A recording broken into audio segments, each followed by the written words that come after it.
তুমি ভাবছো রেস্টুরেন্টে আমি একটা healthy green chicken salad order করেছি বা চিকেন কাবাব খাচ্ছি, একটা হেলদি হাই প্রোটিন।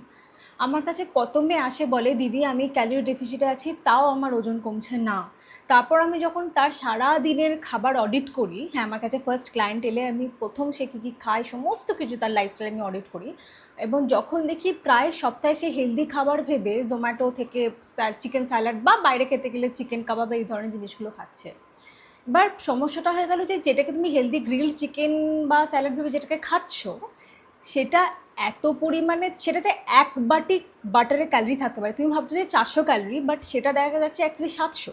এই হিডেন ক্যালোরিটা কিন্তু চুপচাপ তোমার ডেফিসিটটাকে নষ্ট করছে। তার মানে কি বাইরে খাওয়ার বন্ধ? একদমই নয়, সেটা সাস্টেনেবল হবে না।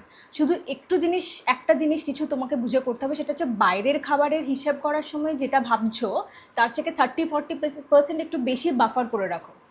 আবার বাইরে খেলে ডেজার্টটা একটু বাদ দাও, কারণ অলরেডি তুমি ক্যালোরি ডেন্সড খাবার খাচ্ছ। আর বাইরে খাওয়ার সময় সারা দিন একটু হালকা হাই প্রোটিন খেয়ে নিজের ক্যালোরিটাকে সেভ রাখো। এটা কিন্তু আমি কিছু কিছু দিনের জন্য বলছি, নট এভরিডে। আর স্টাফকে স্পষ্ট করে বলে দাও যে কম তেলে করতে, বাট এটা সব রেস্টুরেন্টে পসিবল নয়, ডিপেন্ড করছে which restaurant you are kindly going. তো তুমি সপ্তাহে কতদিন বাইরে খাবার খাচ্ছ হেলদি ভেবে, তুমি যে যে অপশনসগুলো চুজ করছো রেস্টুরেন্টে আমাকে জানাতে পারো।